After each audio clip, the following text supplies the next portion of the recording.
Good morning बच्चों। आज मैं स्टार्ट करने वाला हूँ डिटरमिनेंट। देखो डिटरमिनेंट स्टार्ट करने वाला हूँ मैं। देखो ये क्या होता है, every square matrix associated in number is called its determinant. देखो जैसे कोई एक मैट्रिक्स दी है, क्या दी है, मैट्रिक्स एन बाई एन की मैट्रिक्स ली है। जैसे मैंने देखो एक कोई डिटरमिनेंट लिया है, ए लिया है ना, उसमें एग्जांपल में देखो उसमें मैंने क्या किया है कि एन तो रो लिए हैं, एन ही कॉलम लिए हैं। इसी तरीके से लेंगे।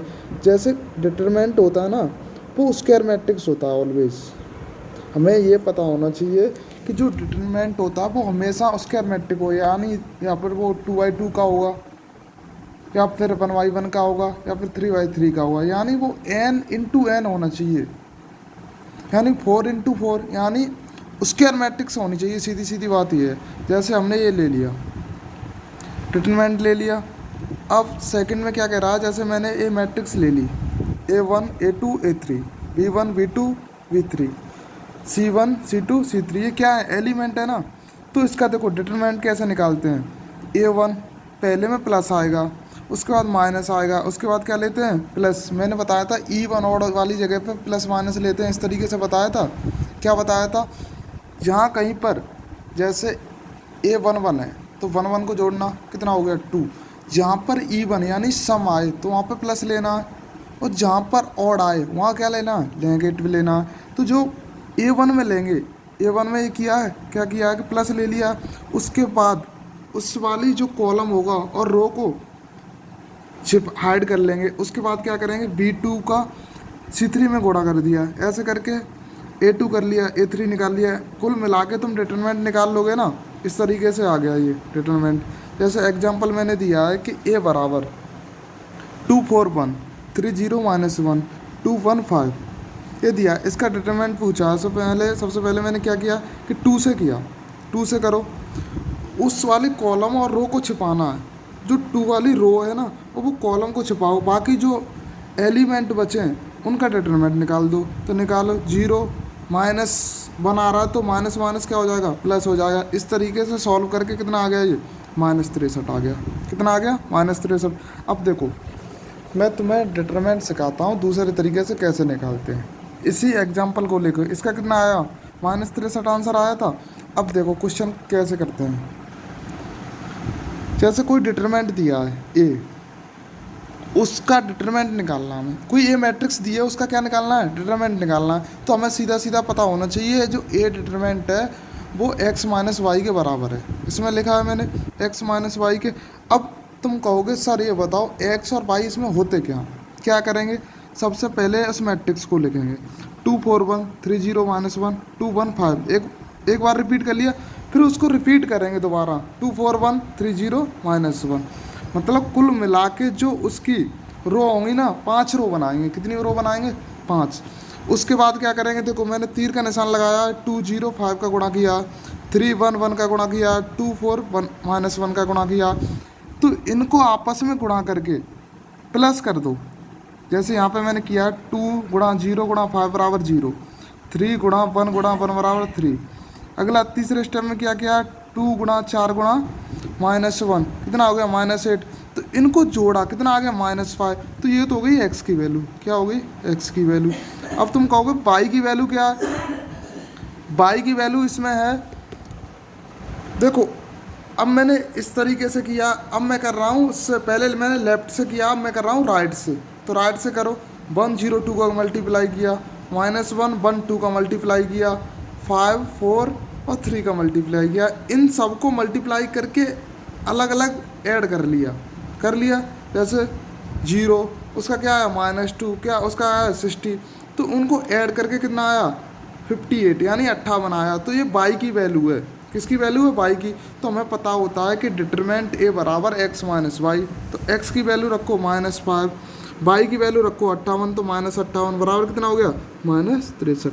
इस तरीके से भी कर सकते हैं, पर एग्जाम में ये मत करना, मैंने बता दिया दूसरा तरीका। डिटरमिनेंट इस तरीके से भी निकाल सकते हैं, उस तरीके से ही बेटर है। एग्जाम में उस तरीके से ही बेटर है, ठीक है। अब मैं बताता हूँ आपको प्रॉपर्टी, डिटरमिनेंट की प्रॉपर्टी। देखो ये तो पता ही होता है कि जो डिटरमिनेंट होगा ना वो स्क्वायर मैट्रिक्स होगा, सीधी सीधी बात है। क्या होगा, मैंने लिया है एन वाई एन का एक स्क्वायर मैट्रिक ले लिया। उसकी प्रॉपर्टी नंबर 1 क्या कह रहा है, यदि किसी ए का डिटरमिनेंट और किसी ट्रांसपोर्ट का डिटरमिनेंट निकालोगे तो आपस में बराबर आएगा, इसकी प्रॉपर्टी है। यानी तुम करके देखना, जैसे कोई एक मैट्रिक्स सेलेक्ट कर लेना, उसका ट्रांसपोर्ट करना यानी उसका विपरीत वो ट्रांसपोर्ट करना, यानी क्या बोलते हैं हिंदी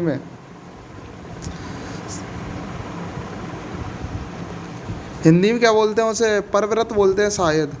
सीधा सीधा इंग्लिश में ध्यान रखो कि ट्रांसपोर्ट क्या करना, ट्रांसपोर्ट किया। तो कुल मिला के पहली प्रॉपर्टी हमें याद होनी चाहिए कि ए का जो डिटरमिनेंट होता है वो ट्रांसपोर्ट के डिटरमिनेंट के भी बराबर होता है, ठीक है ना। सेकंड कंडीशन क्या है कि दो कोई मैट्रिक्स हैं, उनका मल्टीप्लाई करवा रहा है और क्या कह रहा है, उसका डिटरमिनेंट बताओ। तो कुछ नहीं करना, ए का डिटरमिनेंट निकाल लो, बी का डिटरमिनेंट निकाल लो, उन दोनों का मल्टीप्लाई कर दो आपस में। तीसरी मैट्रिक्स क्या है, देखो तीसरा प्रॉपर्टी अच्छी है। देखो क्या कह रहा है कि के का ए मैट्रिक्स में मल्टीप्लाई किया है, क्या किया है, के का ए मैट्रिक्स में मल्टीप्लाई किया है, तो उसका डिटरमिनेंट कैसे निकालेंगे। तो कुछ नहीं करना है, के पे पावर एन लगाना है और डिटरमिनेंट यानी के कॉमन लेना है पहले मैट्रिक्स से। यदि कॉमन बाहर है तो सही है, यदि कॉमन नहीं है तो कॉमन लो से कॉमन लिया, तो के पे पावर एन लगाया, उसके बाद डिटरमिनेंट ए किया। अब क्या कर रहे हैं, जो एन क्या है, देखो 3/3 की मैट्रिक्स होगी तो एन बराबर होगा 3, 2/2 की मैट्रिक्स होगी तो एन बराबर 2 होगा ना, बताया ना मैंने क्लास में। प्रॉपर्टी नंबर 4, इसमें क्या कह रहा है कि इसकी कोई दो या दो कॉलम, रो या दो कॉलम आपस में बराबर हों, जैसे या फिर कॉलम दो बराबर हों, मतलब एक जैसे हों कॉलम, या फिर रो एक जैसी हों, तो उसका मान 0 होता है डिटरमिनेंट का, ठीक है ना। जैसे इसमें पहले मैंने क्या किया है, इसमें रो दोनों आपस में मैंने बराबर दे दी तो इसका मान क्या आएगा, 0। अब मैंने क्या किया, कॉलम दो आपस में बराबर कर दिए तो क्या आ गया हमारा मान 0। कोई से हो, ये नहीं है कि कॉलम C1 हो कॉलम C2 हो, कोई से दो कॉलम हो, तीनों कॉलमों में, ठीक है, तीनों रो में कोई सी दो रो यदि इक्वल हैं तो उसका डिटरमिनेंट क्या होगा, 0 होगा। प्रॉपर्टी नंबर 5, उसमें क्या कह रहा है, देखो किसी भी रो के जो प्रत्येक ईच एलिमेंट, जैसे एक रो हमने उठा ली, क्या उठा ली, एक रो ले ली उसमें हमने, तो उसके प्रत्येक एलिमेंट यदि 0 0 है तो उसका डिटरमिनेंट 0 आएगा, सीधी सीधी बात है। उसके बाद कॉलम, जैसे हमने कोई कॉलम उठा लिया, यदि कॉलम के सभी एलिमेंट 0 हैं तो उसका जो डिटरमिनेंट आएगा वो क्या आएगा, 0 आएगा ना, ठीक है। प्रॉपर्टी नंबर 6, इसमें क्या कह रहा है, देखो किसी कॉलम को आपस में चेंज करो, जैसे C1 को C2 में रिप्लेस करना है, C1 की जगह C2 रखना है या फिर R1 की जगह R2 रखना। देखो ये प्रोसेस एक बार करोगे तो माइनस लगाना पड़ेगा। जैसे मैंने क्या किया, देखो इधर देखो, मैंने इस क्वेश्चन में क्या किया कि R1 की जगह R2 रखा, क्या किया है, R1 की जगह R2 रखा है। तो मैंने ये प्रोसेस एक बार की है इसलिए मैं माइनस एक बार कर रहा हूँ। इसी प्रोसेस को मैं फिर दोबारा कर देता तो फिर माइनस लगाता तो माइनस माइनस क्या हो जाती, प्लस। यानी सीधी सीधी बात ये है कि किसी भी कॉलम को दूसरे कॉलम में चेंज करोगे एक बार तो एक बार माइनस लगाओगे, दोबारा करोगे तो फिर माइनस लगाओगे तो प्लस हो जाएगा। इसी तरीके से रो में करेंगे, ठीक है। इसी में लिखा है, देखो यदि किसी प्रोसेस को 2 बार करेंगे तो प्लस लगा देंगे, यदि एक बार कॉलम रो को आपस में चेंज करेंगे तो माइनस लगा देंगे। प्रॉपर्टी नंबर नेक्स्ट क्या कह रहे हैं, देखो ये कोई मैट्रिक्स दी है, A1 + X, B1 + Y, C1 + Z, A2 B2 C2, A3 B3 C3। देखो यदि किसी भी मैट्रिक्स में जैसे डिटरमिनेंट निकलवा रहा हो उसमें एलिमेंट प्लस हो तो क्या करना है कि उनको अलग अलग मैट्रिक्स में चेंज कर सकते हैं, उनको अलग अलग मैट्रिक्स में चेंज कर सकते हैं। तो मैंने देखो चेंज किया है, इसमें A1 B1 C1 कर दिया, जो X ऐड हो रहा था ना उसे मैंने दूसरी मैट्रिक्स बना दिया, ठीक है ना। ये प्रॉपर्टी ध्यान में रहेगी। नेक्स्ट, डिफरेंशिएशन ऑफ डिटरमिनेंट यानी अवकलन। जैसे कोई डिटरमिनेंट है, जैसे कोई मैट्रिक्स दी है डिटरमिनेंट में कह रहा है कि इसका तुम अवकलन बताओ, डिफरेंशिएशन बताओ। तो देखो जैसे मैंने डेल्टा x बराबर लेट कर लिया f1x f2x g1x g2x। इसमें क्या कह रहा है कि f1 f2 g1 g2 are function of x, यानी जो फंक्शन है वो x के फंक्शन है। अब क्या कह रहा है, इसका हमें डिफरेंशिएशन बताना है। देखो सीधी सीधी बात ये है, इसमें क्या करते हैं, हमें कुछ नहीं करना, एक बार या फिर रो ले लो या फिर कॉलम ले लो। हमने इसमें लिया है कि रो, हमने ऊपर वाली जो रो है ना R1, उसका अवकलन कर दिया और क्वेश्चन को लिख दिया नीचे से, प्लस अब क्या किया, एक बार हमने कर चुके ना R1 का डिफरेंशिएशन, नीचे लिख दिया, अब प्लस करेंगे, इतना ही नहीं होगा और आगे होगा।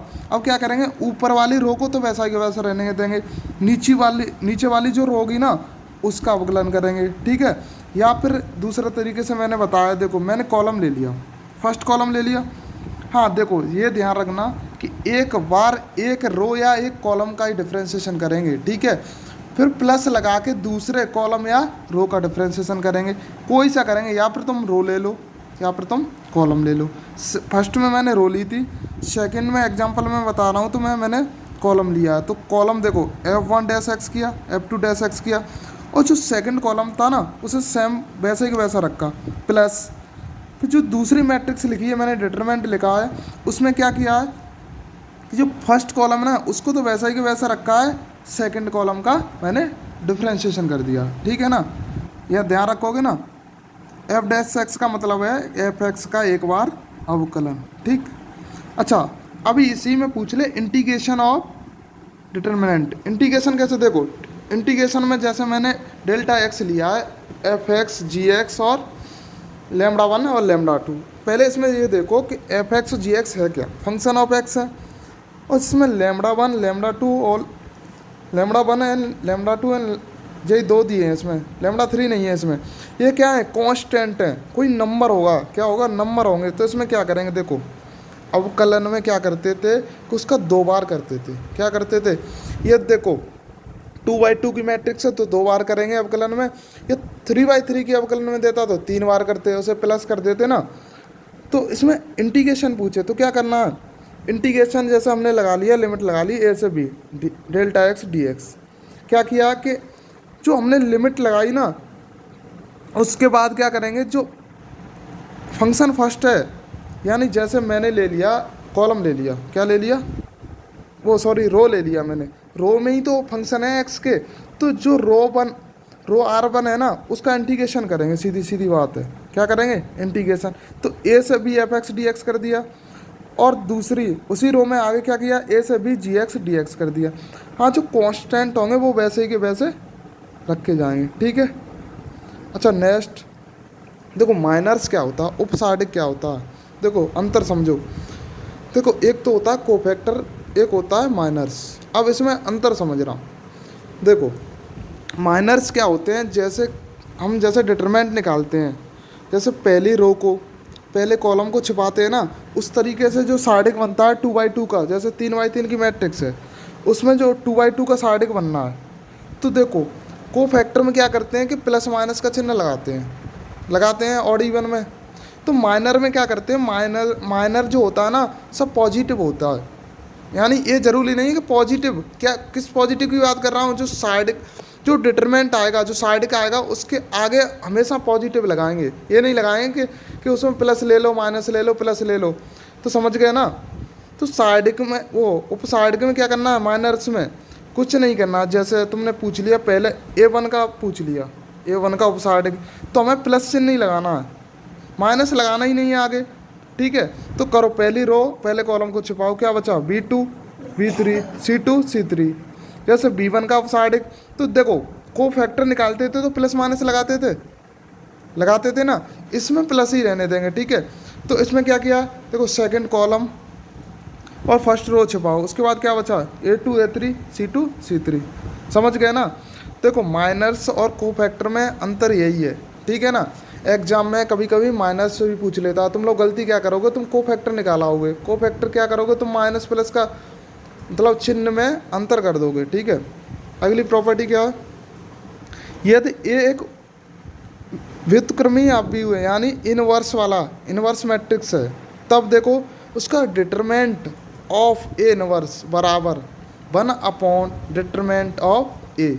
यानी जैसे ए इनवर्स का डिटरमिनेंट पूछ रहा तो ऐसा करना, डिटरमिनेंट ए निकाल लेना, उसे 1/, कर देना, ठीक है ना। ए इनवर्स का पूछ रहा है, हमें ये नहीं करना कि एग्जाम में ए मैट्रिक्स दिया तो हम क्या करेंगे पता है, कि इनवर्स नहीं निकालेंगे, इतना टाइम नहीं होता एग्जाम में, कुछ नहीं करना, उसका डिटरमिनेंट ए निकाल लो, उसको विपरीत कर दो, सीधी सीधी बात है। अगली प्रॉपर्टी क्या है इसकी कि विषम कोटि के विषम सममित आव्यूह के सारणिक का मान शून्य तथा समकोटि के विषम सममित आव्यूह के सारणिक का मान अशून्य व वर्ग होता है। देखो विषम कोटि समझ रहे हो ना, विषम सममित आव्यूह यानी स्क्यू सिमेट्रिक आव्यूह के सारणिक का मान शून्य होता है। कहीं पर तुम्हें स्क्यू सिमेट्रिक डिटरमिनेंट दिख जाए, स्क्यू सिमेट्रिक मैट्रिक्स की फॉर्म में कोई भी मैट्रिक्स दिख जाए ना, उसका डिटरमिनेंट 0 रख देना है, ठीक है ना। अगला क्या, किसी विकर्ण आव्यूह के सारणिक का मान इसके विकर्ण के अवयवों के गुणन के लिए बराबर होता है। जैसे डायगोनल मैट्रिक्स है, उसका डिटरमिनेंट पूछ रहा है, कुछ नहीं करना है, उसको डायगोनल को आपस में मल्टीप्लाई कर दो, सीधी सीधी बात है, ये प्रॉपर्टी कह रहा है। अगला क्या क्या कह रहा है, किसी त्रिभुजीय आव्यूह के सारणिक का मान है, यानी मैंने बताया था ट्रेंगुलर अपर और लोअर मैंने बताया था क्लास में, तो उसमें क्या कह रहा है कि सारणिक का मान इसके विकर्ण के अवयवों के गुणनफल के बराबर होता है। जो उसके विकर्ण दिए हों उसके गुणनफल को कर लें, यानी जैसे डायगोनल में किया था उसी तरीके से करेंगे, ठीक है। इकाई आव्यूह के सारणिक का मान एक होता है, जैसे आइडेंटिटी मैट्रिक्स होती है ना, उसके सारणिक का मान क्या होता है, एक ही होता है ना। नेक्स्ट, शून्य आव्यूह के सारणिक का मान शून्य होता है। जैसे कोई नल मैट्रिक्स है, उसके सारणिक का मान क्या होता है, शून्य ही तो होगा, उसमें प्रत्येक ईच एलिमेंट 0 है तो शून्य ही तो होगा। विषम कोटि के विषम सममित आव्यूह का सारणिक का मान शून्य होता है, ये मैंने ऊपर भी बता चुका हूँ। देखो अब मैं इसका बता रहा हूँ, application of determinant in geometry. Geometry में इसका यूज कैसे करेंगे, देखो कहीं पर ट्रेंगल दिया, एरिया ऑफ ट्रेंगल निकलवा रहा है, जैसे उसके वर्टिक्स दिए हों, कितने वर्टिक्स दिए हों, 3 वर्टिक्स दिए हों, x1 y1 x2 y2 x3 y3। तो देखो क्वेश्चन इसमें क्या पूछा जाता है कि एरिया ऑफ ट्रेंगल बताओ, 3 वर्टिक्स दिए हों तो हमें पता है सीधा सीधा एरिया हमें डिटरमिनेंट की सहायता से निकालना है, ये बेटर होता है, इससे आसानी से निकाल सकते हो। देखो तुमने हाई स्कूल में ये फॉर्मूला पढ़ा होगा, डेल्टा एरिया वाला, जो त्रिभुज का एरिया निकालने के लिए 1/2 x1 y2 माइनस ये करते थे, ये कहाँ से आता है, ये डिटरमिनेंट से ही आता है, ये हम याद करते थे ना, हमें वो याद नहीं करना है, क्या करना है, एरिया ऑफ ट्रायंगल कैसे निकालेंगे, 1/2 लगा लिया। अब देखो इसमें क्या करेंगे, देखो हमने क्या किया कि कॉलम में जो x के एलिमेंट है वो रख दिए, x1 x2 x3, दूसरे कॉलम में रख दिए y1 y2 y3, तीसरे कॉलम में क्या करना है, 1 1 रखना है, ठीक है ना। फिर उसका हमें साइडिक लेना, क्या लेना है, देखो इसका हम साइडिक लेंगे, साइडिक निकला लेंगे तो एरिया निकल आएगा, ठीक है। देखो इस जैसे कोई वर्टेक्स दिए हैं, हमने इस फॉर्म में लिख लिया x1 x2 y1 y2 y3, इस तरीके से लिख लिया। देखो जो तीसरी जो कॉलम है ना उसमें 1 1 एलिमेंट आ रहे हैं ना, तो उसमें क्या करना है, इसमें ऑपरेशन लगा के सॉल्व करेंगे। कैसे किस तरीके से सॉल्व करेंगे वो मैं आगे क्वेश्चंस में बताऊंगा, मैं यहाँ भी बता दे रहा हूँ। देखो इसमें क्या करेंगे कि जो R1 है ना, R1 जो रो है ना वो R1 माइनस R2 कर दो, जो R2 रो है उसे R2 माइनस R3 कर दो, और R3 वैसे के वैसे रख दो। तो इसमें क्या होगा कि जो 2 एलिमेंट होंगे वो शून्य हो जाएंगे। कौन से वाले शून्य हो जाएंगे, देखो जो कॉलम थर्ड है ना उसके जो 2 एलिमेंट है वो शून्य हो जाएंगे, उसके बाद एक एलिमेंट बचेगा, उससे हम क्या निकाल लेंगे, उसका डिटरमिनेंट निकाल लेंगे, तो उससे आसानी हो जाएगी ना सॉल्व करने में, ठीक है ना। तो अब सेकंड पॉइंट इसमें है, देखो कहीं पर ये कह रहा है किसी ट्रायंगल, जैसे 3 पॉइंट दे दिए, कोलिनियर है, क्या कह रहा है, कोलिनियर है। देखो सीधी सीधी बात है, एग्जाम में क्वेश्चन इस तरीके से पूछा जाता है कि ये कोई 3 वर्टेक्स दे देगा, कह देगा कोलिनियर है यानी सररेखी हैं, तो इसमें कुछ नहीं करना है, हमें डिटरमिनेंट की फॉर्म में रखना है। जो ट्रायंगल एरिया है ना वो हमें 0 के बराबर कर देना है, किसके बराबर कर देना है, 0 के बराबर कर देना है सीधा। जो ऊपर मैंने एरिया निकाला उसे 0 के बराबर कर दो, सीधी सीधी बात है, कोलिनियर यानी सररेखी निकल आएंगे, ठीक है। अगला पॉइंट क्या है, हाँ देखो कोलिनियर में इसमें पता है ये पूछेगा ये कोलिनियर कब होगा, x की वैल्यू बताओ, तो उसमें रख के x की वैल्यू निकाल लोगे ना, उसका डिटरमिनेंट 0 दिया है और उसको सॉल्व करोगे डिटरमिनेंट को, तो x की कुछ वैल्यू आएगी, उससे कंपेयरिंग करा देना, या फिर क्वाड्रेटिक इक्वेशन बनेगी या फिर सीधी सीधी इक्वेशंस बनेगी, ठीक है। अगला तीसरा पॉइंट क्या है कि equation of straight line passing through 2 points. जैसे कोई सरल रेखा है उसके जैसे 2 पॉइंट दे दिया। अब कह रहा है कि इसकी इक्वेशन बताओ। तो इसकी इक्वेशन देखो, एक तो ज्योमेट्री में हम बताएंगे कि सरल रेखा की जैसे 2 पॉइंट दिए हो तो किस तरीके से निकालने हैं।